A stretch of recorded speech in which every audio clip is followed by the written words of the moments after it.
Hello students, this is our 8th chapter respiration and circulation. In the previous part of our video, we have discussed about types of blood vascular system. So इसमें हम लोग ने पहले open circulation के बारे में देखा. Then we studied about closed circulation, then single circulation, then double circulation. So students, we have studied till now here. In this video, we are going to study a new topic, that is circulatory system in humans. So, what is the human circulatory system and what it is composed of? हमने बहुत बार सुना है circulation.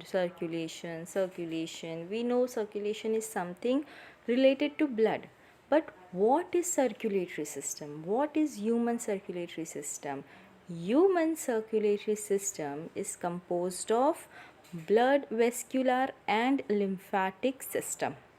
Blood vasculars, blood के vessels and lymphatic system. हम लोग ने पहले पढ़ा था कि something blood और lymph करके दो fluid है जो हमारे body में present होता है. तो blood vascular में blood होगा, lymphatic system में lymph होगा. So, what is blood vascular system? We will study first about this topic. तो blood vascular system में in human being it consists of blood, heart and blood vessels. It is responsible for various functions जैसे कि transport, hemostasis, protection, blood composition and coagulation. Study of blood is called hematology. An average adult has about 4 to 6 liters of blood. This is important question students. एक average human के पास, एक average adult के पास 4 to 6 liters of blood होता है. It is red colored fluid, connective tissue, derived from embryonic mesoderm. Embryonic mesoderm से derived हुआ है. It is slightly alkaline, that is pH is 7.4, salty and viscous fluid. It is heavier than water. Water से ज़्यादा heavier होता है blood. It has two main components. पहला है fluid plasma, that is 55% हमारे ब्लड में प्लाज्मा होता है. And the formed element that is blood cells होते हैं 44%. And this can be separated by centrifugation. Centrifugation मतलब एक ऐसा सिस्टम है जहाँ पे ब्लड को राउंड घुमाते रहते, सेंट्रीफ्यूग करते हैं और इतना ज़्यादा हाई प्रेशर में उसे रखते हैं जहाँ पे ब्लड सेल, ब्लड के जो सेल है और ब्लड का जो प्लाज्मा है वो दोनों डिफरेंट होके अलग हो जाते हैं. प्लाज्मा एक फ्लूइड है, वाइट ट्रांसपेरेंट फ्लूइड है. ब्लड सेल्स बहुत डिफरेंट टाइप के हैं. We are going to study about this. Then plasma क्या है? प्लाज्मा है, it constituents 55% of the blood. It is straw coloured. Straw का जो कलर होता है ना, वैसे कलर का प्लाज्मा होता है. स्लाइटली अल्कलाइन है, viscous fluid and consist of following. अब प्लाज्मा क्या कंसिस्ट करता है हम लोग देखते हैं. यह है कंपोजिशन ऑफ प्लाज्मा. तो प्लाज्मा के अंदर होता है वाटर जो कि 90% होता है. Then protein. प्रोटीन में albumin, globulin, properdin, prothrombin, fibrinogen. Then third है इनऑर्गेनिक सॉल्ट जो कि 1% होता है. अदर्स में क्या क्या है? फूड जैसे कि glucose, amino acid, fatty acid, triglycerides, ये सारे 1 to 2% कंसिस्ट होते हैं. फिर सेकंड है वेस्ट. वेस्ट में urea, uric acid, creatinine. Third है रेगुलेटर्स. रेगुलेटर्स मतलब जो वो हार्मोन को या जो वो प्लाज्मा को आगे बढ़ाते हैं और उसको पूरी बॉडी में सर्कुलेट होने में हेल्प करते हैं, वो है रेगुलेटर्स. रेगुलेटर्स कौन है? हार्मोन्स है, एंजाइम्स है, विटामिन्स है. Fourth is anticoagulant, that is heparin. Fifth is cholesterol, antibodies. Last is dissolved gases, that is O2, CO2 and N2. तो ये सारा था composition of plasma. Then what are the formed elements, मतलब blood के अंदर कौन से एलिमेंट फॉर्म होते हैं. तो the blood cell that are produced in the body are collectively called formed element. Clear कि जो ब्लड के सेल बॉडी में प्रेजेंट होते हैं तो उसे कलेक्टिवली मतलब पूरा मिला के उसे एलिमेंट बोलते हैं. Human blood contains 3 types of formed element as RBC. RBC मतलब रेड ब्लड कॉर्पसल्स.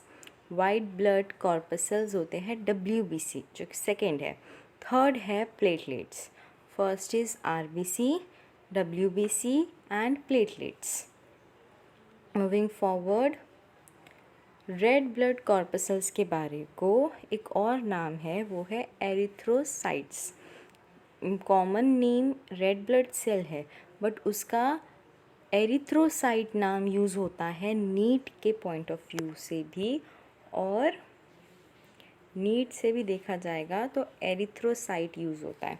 ओके और एरिथ्रोसाइट बोल के ही इसके ऊपर क्वेश्चंस पूछेंगे, तो it is important students to know the name. Then erythrocyte are the most abundant cell in the human body. They are abundant मतलब बहुत ज़्यादा है. They are circular, circle होते हैं, biconvex and enucleated, जैसे कि camels में और इलामा they are nucleated. RBCs are enucleated. The red color of RBCs is due to an oxygen carrying pigment, that is hemoglobin. hemoglobin के वजह से उसका कलर रेड है in their cytoplasm. In males their average number is about 5.1 to 5.8 millions per mm cube per in males में उनका average number है 5.1 से 5.8 million पर एमएम, दैट इज़ एक लीटर में. म्यू लीटर है, पर म्यू लीटर में 5.1 से लेके 5.8 मिलियन आरबीसी प्रेजेंट होते हैं मेल्स में. और अगर फीमेल्स की बात करेंगे तो फीमेल्स में मेल्स से कंपैरिजन में थोड़े कम होते हैं, that is 4.3 to 5.2. This is called total RBC count. The average lifespan of RBC is 120 days. 120 days तक जो RBC है वो ज़िंदा रहेगा. The process of formation of RBC is called erythropoiesis. RBC का फॉर्मेशन होता है. पोइसिस मतलब होता है स्टूडेंट्स फॉर्मेशन. ये पोइसिस मतलब होता है फॉर्मेशन. एरिथ्रो मतलब होता है आरबीसी. तो आरबीसी के फॉर्मेशन को बोलते हैं erythrocyte. Then RBCs are produced from haemocytoblast या reticulocytes. The erythropoietic organ of the foetus is the liver and spleen, and in adult it is mainly the red bone marrow. Foetus में होता है liver और spins के through RBC form होता है, और adult में होता है रेड बोन मैरो में. Vitamin B12, folic acid and haem protein are required for production of RBCs. RBC के प्रोडक्शन के लिए vitamin B12, folic acid, haem protein ये सारी चीज़ें इंपॉर्टेंट है. Then the old and worn out RBCs are destroyed in the liver and spleen. Condition with increase in the number of RBCs is called polycythemia. जहाँ पे RBC का number increase होता है उसको पॉलीसाइथेमिया बोलते हैं, और जब डिक्रीज़ होता है तो उसको एरिथ्रोपेनिया बोलते हैं. The hormone erythropoietin produced by the kidney cell stimulates the bone marrow for production of RBCs. ये हो गया. उसके बाद जो मैच्योर एरिथ्रोसाइट होते हैं they are devoid of nucleus, mitochondria और अदर मेम्ब्रेन बाउंड सेल जिसको ऑर्गेनील्स है. इट्स प्लाज्म जो इसका साइटोप्लाज्म है जो स्ट्रोमा है वो रिच होता है in haemoglobin and O2 carrying proteinaceous pigment. RBC का cytoplasm is rich in hemoglobin and auto-carrying proteinaceous pigment that give red color to the RBC and blood. It also contain an enzyme carbonic anhydrase. इसके अंदर एक और enzyme होता है जो है carbonic anhydrase. Erythrocytes are responsible for transport of respiratory gases that is O2 and CO2, maintaining pH and viscosity of blood. They also contribute in the process of blood clotting. Blood clotting का जो process है वहाँ पे भी RBC बहुत betterly work करते हैं। The hematocrit is the ratio of the volume of RBC to total number of volume of blood. It is different for man and woman. This is important. What is hematocrit करके question आता है, okay, NEET में आता है। उसके बाद यहाँ पे हमारा आरबीसी ख़त्म होता है। मूविंग फॉरवर्ड नेक्स्ट है वाइट ब्लड कॉर्पसेल्स या फिर ल्यूकोसाइट। ल्यूको मतलब होता है वाइट, साइट मतलब तो सबको पता है सेल होता है, तो ल्यूकोसाइट बोलते हैं वाइट ब्लड कॉर्पसेल्स को। तो ल्यूकोसाइट क्या करता है, ल्यूकोसाइट जो है वो कलरलेस है, न्यूक्लिएटेड है, amoeboid cell larger than RBCs. ये आरबीसी से बड़े होते हैं। Due to their amoeboid movement they can not move out of the capillary wall by a process called diapedesis. ये कैपिलरी वॉल के बाहर मूव नहीं करते। A normal adult has an average that is 5,000 to 11,000 WBC per mm cube of blood. पर mm cube में 5,000 से 11,000 WBC present होता है। This is important. Decrease of number in WBCs, अगर WBC का जो नंबर है वो डिक्रीज़ हो जाता है, दैट इज़ लेस देन 4,000, तो उसे ल्यूकोपेनिया बोलते हैं। ल्यूकोपेनिया क्या है, common in HIV, AIDS and TB patient और those exposed to radiation, shock etcetera. Temporary increase in number of WBC, अगर इंक्रीज़ हो रहा है WBC तो उसको ल्यूकोसाइटोसिस बोलते हैं, okay. Leucocytosis it is due to infection, infection के वजह से WBC इंक्रीज़ होता है। It also occur during pregnancy and in newborn babies. Uncontrolled increase in number of WBC is a type of blood cancer. अगर WBC बहुत ज़्यादा increase होता है तो that is a type of blood cancer and it is called leukaemia. WBC are mainly concerned with defense mechanism that is protection. WBC हमारे body में defence mechanism को produce करते हैं, मतलब हमारा ध्यान रखते हैं फ्रॉम आउटसाइड इन्फेक्शन और आउटसाइड बैक्टीरिया। ये हमारे बॉडी में एज ए प्रोटेक्शन का काम करते हैं। अब there are sorry students,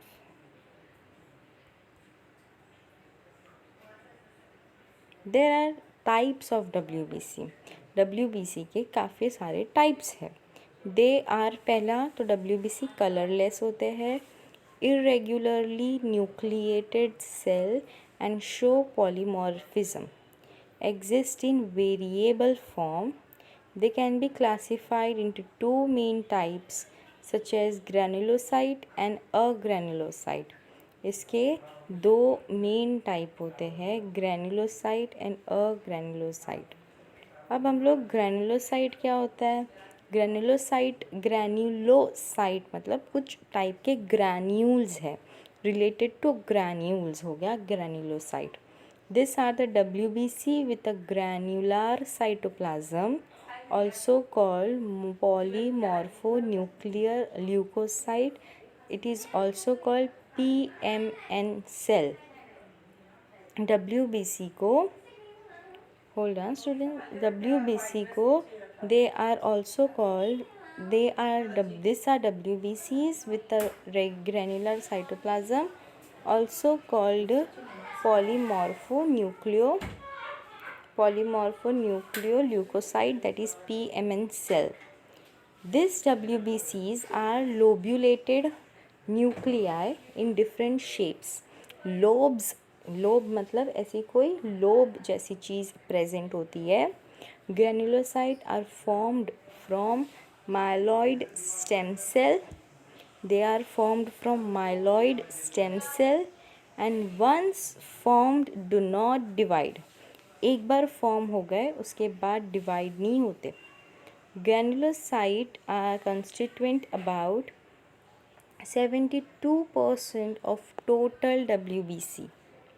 Granules are actually secretory vesicles which contain various secretion, enzyme, etc. I told you ना ये वेसिकल का secretion है which contain various secretion, enzyme, etc. Depending upon staining property of the granule, these granulocytes are classified into three types as neutrophil, basophil and acidophils. Depending upon the staining property, that is depending on their stain, they are classified into three types, that is neutrophil, basophil and acidophil. So neutrophils are, first is neutrophil. Neutrophils are very fine, large in number, evenly distributed and stained with neutral stain dyes. It is very fine, बहुत ही fine है, large in number, evenly distributed and stained with neutral stain, that is dyes. Neutrophil contributes about 70% of total WBCs. This cell are spherical and nucleus spherical shaped है, ये nucleus है इसमें and they are 2 to 7 lobed. उनका nucleus जो होता है वो 2 to 7 lobed होता है. They are able to perform amoeboid movements and phagocytosis. They are responsible for destroying pathogens by the process of phagocytosis. Pathogens को डिस्ट्रॉय करते हैं by process phagocytosis. Pus is mixture of dead neutrophils, damaged tissue and dead microbes. बहुत important है ये. Many times NEET में भी पूछता है what does the pus mixture include? Pus is a mixture of dead neutrophil, damaged tissue and dead microbes. Then moving to next है हमारा basophil या cyanophil.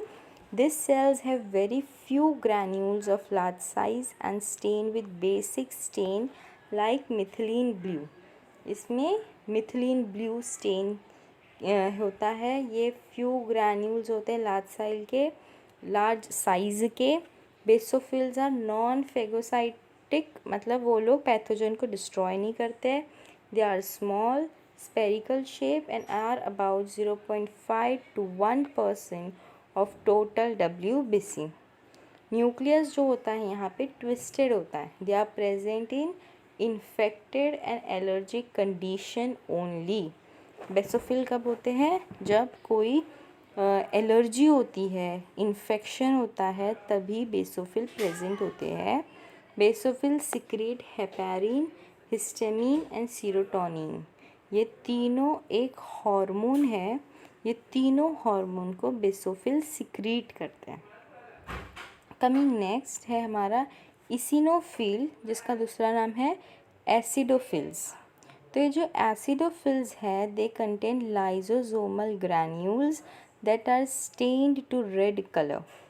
इनमें लाइजोसोमल ग्रैन्यूल्स होते हैं जिनमें रेड कलर का स्टेनिंग होती है with acidic stain like eosin. Eosin जो है वो रेड कलर का एसिडिक स्टेन है एक. Eosinophil are about 1 to 3% of total WBC. Eosinophil कितना होता है? 1 to 3% of total WBC. Nucleus जो होता है वो बायलोब्ड होता है. They destroy antigen antibody complex by phagocytosis. their number increases in allergic condition and they show antihistamic property. Infection के टाइम पे इनका नंबर इंक्रीज होगा and they will show antihistamic property. They are also responsible for detoxification. They are responsible for detoxification as they produce antitoxin. Detoxification के लिए ये लोग help करते हैं, बेसोफिल डिटॉक्सिफाई करते हैं. जैसे कि अगर कोई बॉडी में टॉक्सिक मटेरियल है तो they will help for detoxification और बेसोफिल उस टॉक्सिक मटेरियल को हमारे बॉडी से बाहर निकालेगा. क्योंकि ये जो एसिडोफिल है, सॉरी बेसोफिल नहीं, ये जो एसिडोफिल है they produce antitoxins. This is important. Then ये है ये लोगों के डायग्राम. ये है न्यूट्रोफिल, लोब्ड है, ये हमारा बेसोफिल है, ट्विस्टेड है, ये है इसिनोफिल, दिस इज़ लिम्फोसाइट और ये है मोनोसाइट जो कि सबसे बड़ा है. ग्रैनुलोसाइट एंड अग्रैनुलोसाइट के मिला के ये डायग्राम है स्टूडेंट. लिम्फोसाइट और मोनोसाइट के बारे में अभी हम लोग पढ़ेंगे. अब अग्रैनुलोसाइट की बात करेंगे तो agranulocyte are about 28% of total WBC. Cytoplasm of this nucleoside is without granule. कोई granule नहीं होता उसमें. They are formed from lymphoid stem cell and can be divided by mitosis. ये lymphoid stem cell से प्रोड्यूस होता है और mitosis के थ्रू इसका डिवीजन होता है.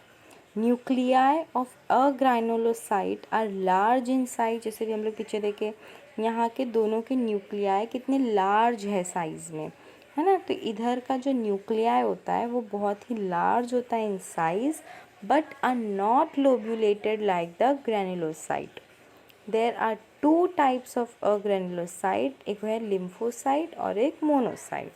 यहाँ का न्यूक्लियाई लार्ज है पर ये ग्रैनुलोसाइट जैसा लोब्ड नहीं होता.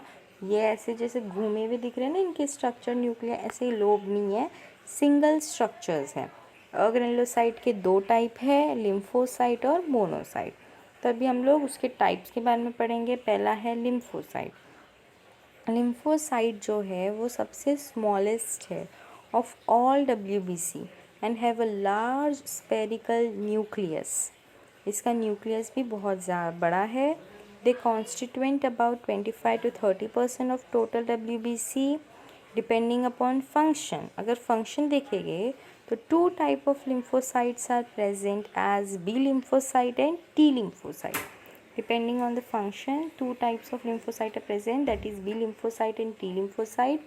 B lymphocyte are mature in bone marrow and are responsible for antibody production और humoral immunity.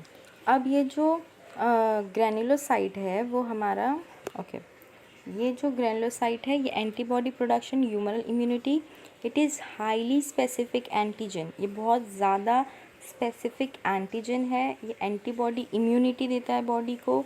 और अब जो टी लिम्फोसाइट है it mature in thymus.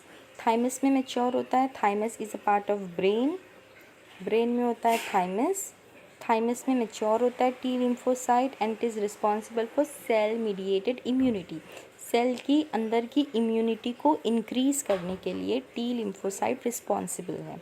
Then helper T cell, killer T cell, memory T cell and suppressor T cell are the 4 main subtypes of T lymphocyte.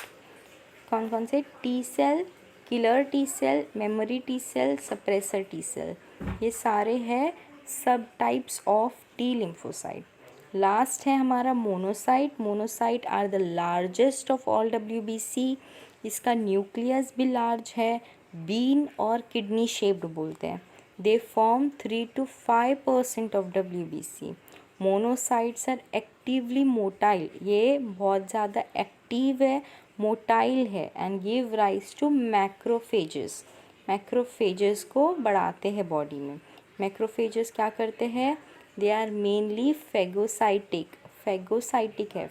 जो हमारे pathogens होते हैं हमारे बॉडी में, जो बैक्टीरिया होते हैं, हार्मफुल बैक्टीरिया, उसको डिस्ट्रॉय करते हैं, उन्हें या फिर डेथ देते हैं, या तो मार डालते हैं या तो डैमेज करते हैं, और फिर उस टिश्यू को नॉर्मल कर देते हैं, उसकी फंक्शनिंग नॉर्मल करते हैं बाय फेगोसाइटोसिस। तो गिव राइज टू माइक्रोफेजेस, और फेगोसाइटोसिस के साथ फंक्शन करके वो टिश्यू को हेल्दी बनाता है। तो यह स्टूडेंट्स हमारा type of WBC type of blood cell ख़त्म होता है। So we will continue in the next video. Thank you.